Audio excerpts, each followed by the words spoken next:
No es Juan 3:16, no es el Señor es mi pastor, no es ama a tu prójimo como a ti mismo. En este video te voy a contar cuál es, en mi humilde opinión, el versículo más importante de toda la Biblia. Para desentrañar su misterio vamos a hablar de historia judía, filosofía griega, etimología aramea y muchas cosas más. Mi nombre es Lucas Magnin y esto es Teología Pop. Este video tiene memes. Si no te gusta aprender así, acá arriba te dejo la versión sin memes. Como diría Shakira, hay un pasaje bíblico que me encanta. Antes de contarte cuál es mi versículo preferido, quiero proponerte algo, que lo escuches en su idioma original. Por ahora no te preocupes por el significado ni por las implicaciones. Solo presta atención al ritmo y la sonoridad de las palabras. Και ο λόγος άρξε γένετο και εσκήνωσεν εν ημίν και εθεασάμεθα την δόξαν αυτού, δόξαν ως μονογενούς παραπατρός, πλήρης χάριτος και αληθείας. Lo que acaba de suceder es Juan 1:14. El verbo se hizo carne y habitó entre nosotros y vimos su gloria, gloria como del unigénito del Padre, lleno de gracia y de verdad. Son 23 palabras en su idioma original, el griego koiné. La cantidad de ideas, referencias, guiños y doctrinas que se esconden en este pequeño versículo es increíble. Así que voy a intentar sintetizar ideas muy complejas de la manera más sencilla posible. Este versículo está en el capítulo 1 del Evangelio de Juan. Es el cuarto evangelio, después de Mateo, Marcos y Lucas. Y es también, con toda probabilidad, el último que se escribió. Al final del video te dejo un link para profundizar en este tema. El cuarto evangelio se escribió a finales del siglo I. Para ese entonces, prácticamente todos los que habían conocido a Jesús estaban muertos. Y no solamente eso, el desafío más grande era que el cristianismo se había extendido a nuevos territorios. La mayoría de las iglesias ya no se encontraban en la zona de Palestina, donde habían vivido Jesús y los primeros cristianos, sino que estaban esparcidas por buena parte del Imperio Romano. Eso significaba que debían hablar de Jesús a personas con un trasfondo cultural totalmente diferente. Challenge accepted. Ya no se dirigían a unos judíos que esperaban la llegada del Mesías prometido, sino a una cultura romana, cosmopolita, politeísta y muy influenciada por la filosofía y el arte de los griegos. En ese nuevo contexto se encontraron con un dilema aparentemente imposible. ¿Cómo anunciar que Jesús es el Mesías a personas que no tienen idea de lo que es un Mesías ni sienten la necesidad de un Mesías? Para resolver ese dilema, el Evangelio de Juan vuelve a contar la historia de Jesús, pero con un desarrollo más simbólico y teológico. Maravillosa jugada. Los primeros 18 versículos de este Evangelio son el prólogo de toda la obra y nos presentan a Jesús desde una perspectiva eterna. Si el Evangelio de Lucas nos cuenta que Jesús nació en un tiempo y un espacio específicos, acá lo descubrimos fuera de todo tiempo y espacio. No hay vacas, ni pesebre, ni pastorcitos. El prólogo nos presenta la dimensión cósmica, el detrás de escena de la venida de Jesús al mundo. Los estudiosos creen que, al igual que otras partes del Nuevo Testamento, el prólogo del Evangelio de Juan fue un himno que cantaron los primeros cristianos. ¡Amén! ¡Sí! ¡Amén! El versículo que estamos estudiando, Juan 1:14, es el eje en el que gira todo el prólogo del cuarto evangelio. Es una declaración escandalosa que dejaba estupefactos tanto a los judíos como a los griegos. Y para que podamos entender la magnitud del escándalo, necesito presentarte la palabra griega Gorlami. No, gorlami no, logos. El versículo empieza así: el verbo se hizo carne. Otras traducciones dicen palabra en vez de verbo, pero ambas expresiones se quedan cortas para transmitir las numerosas capas de significado que tenía la palabra logos. Si nosotros hubiéramos estado a finales del primer siglo y escucháramos la palabra logos, se nos vendrían a la cabeza al menos tres cosas. Una viene de la teología judía, otra viene de la filosofía griega y la última viene de una etimología aramea. La primera referencia tiene que ver con el relato de la creación, el texto fundacional de toda la Biblia. Génesis 1 dice: en el principio creó Dios los cielos y la tierra estaba desordenada y vacía, y las tinieblas estaban sobre la superficie del abismo, y el Espíritu de Dios se movía sobre la superficie de las aguas. El prólogo del Evangelio de Juan empieza de una manera muy similar. En el principio era el Verbo, y el Verbo estaba con Dios, y el Verbo era Dios. Empezar el Evangelio haciendo este guiño al Génesis es afirmar desde el momento 1 la divinidad de Jesús. Guiño, guiño. La segunda referencia tiene que ver con la filosofía griega. El término logos era ampliamente utilizado por pensadores y escuelas filosóficas, y aún hoy en día lo utilizamos al hablar de la lógica. El logos era justamente la lógica que subyace a toda la realidad, la razón de todas las cosas, la armonía que daba sentido al mundo. Filósofos como Heráclito de Éfeso, Platón y Anaxágoras hablaban del logos como algo que da orden y propósito a nuestra realidad confusa. Para los estoicos, el logos tenía la capacidad de ordenar todas las cosas. Filón de Alejandría, un filósofo judío contemporáneo de Jesús, intentó combinar la teología judía y la filosofía griega, y afirmó que el logos era una especie de puente o intermediario que podía conectar al Dios infinito con la humanidad finita. Hasta acá ya es una locura lo que esconde este versículo. Pero hay un guiño más, y necesito que prestes atención porque es un poco complicado de explicar. Después del exilio en Babilonia, los judíos fueron adoptando el idioma arameo como lengua franca. De hecho, Jesús mismo hablaba arameo. Los textos sagrados de Israel se tradujeron del hebreo al arameo.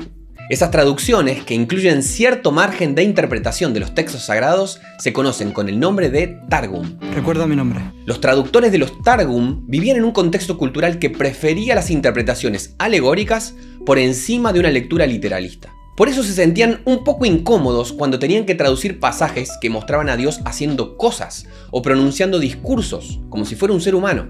Así que en vez de decir Dios, estos traductores empezaron a usar un eufemismo, el arameo memra, que significa palabra y que al griego se traduciría justamente como logos. Wow.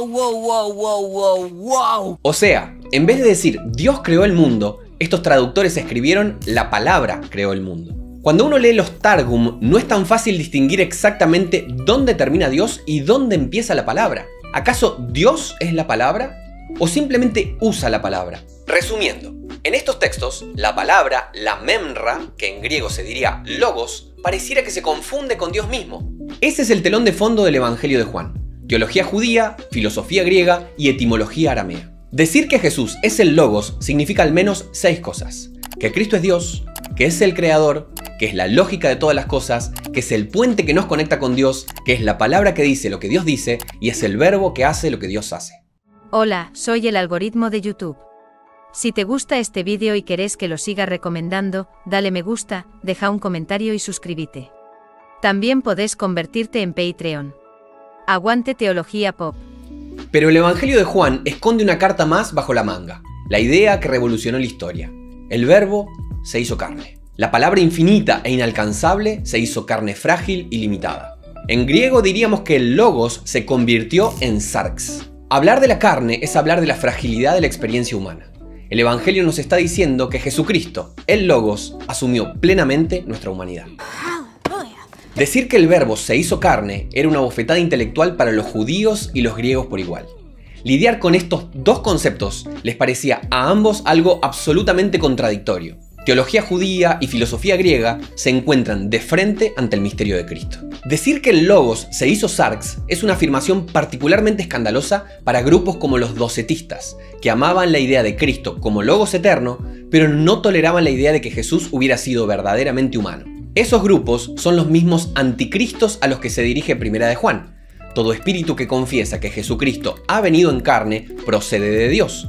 Y todo espíritu que no confiesa que Jesucristo ha venido en carne no procede de Dios, y este es el espíritu del anticristo. Todo lo que dije hasta ahora fue una explicación de las primeras 5 palabras del versículo. El verbo se hizo carne. Ya entendimos el telón de fondo, así que nos metemos en el resto del versículo. Ese verbo hecho carne, dice el cuarto evangelio, habitó entre nosotros.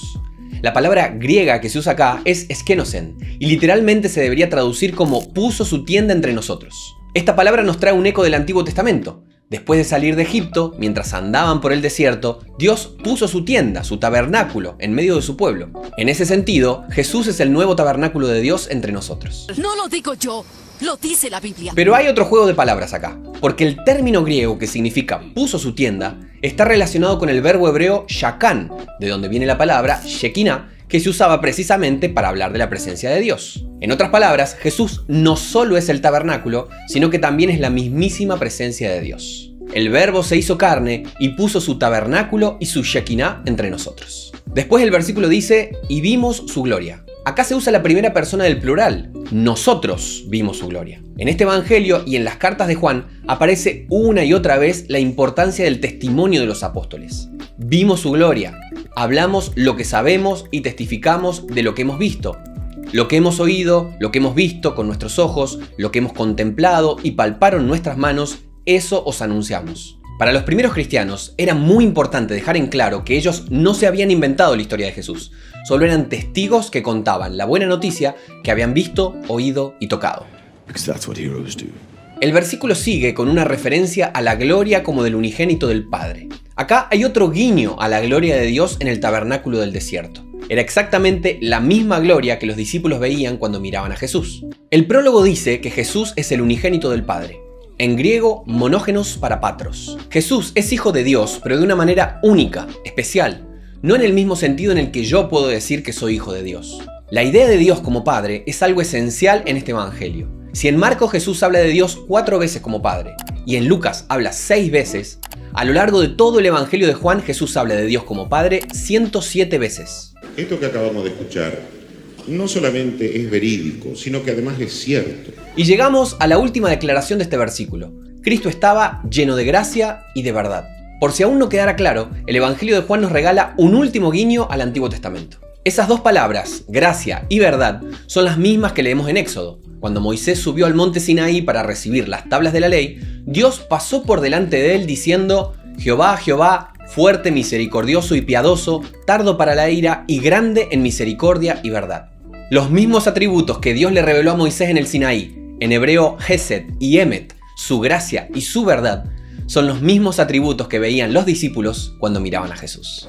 Eso explica muchas cosas. Cristo revela completamente el carácter de Dios y al mismo tiempo, paradójicamente, encarna la verdadera humanidad. El Dios que creó el universo, el Dios del tabernáculo y del monte Sinaí, el Dios con el que soñaban los filósofos y del que hablaban los traductores arameos, se hizo carne y habitó entre nosotros. En un solo versículo, el Evangelio de Juan nos habla de un montón de doctrinas cristianas importantísimas. Nos habla de la creación del mundo, la encarnación de Jesús y su rol como mediador entre Dios y la humanidad. Nos resume el misterio de que Cristo fue 100% divino y 100% humano. Nos sugiere la relación entre la fe de Israel y la fe de la Iglesia. Nos explica que podemos confiar en el testimonio de los evangelios y también algo sobre antropología cristiana. Nos da el logo como ejemplo de cómo conectar la fe cristiana y las ideas y expectativas de una cultura. Y nos habla de la gloria y el carácter de Dios y cómo esas cosas transforman a los que creen en ellas. Todo eso en 23 palabras. Por eso creo que Juan 1.14 es el versículo más importante de toda la Biblia. Gracias a mis Patreons por apoyar mi trabajo y gracias a vos por acompañarme hasta acá. En la descripción te dejo los links de mis redes sociales y un regalito para que te descargues. Acá te dejo un video donde hablo más sobre Jesús, acá hay otro sobre la autoría del Evangelio de Juan y acá 2 más, por las dudas. Nos vemos en el próximo episodio de Teología Pop.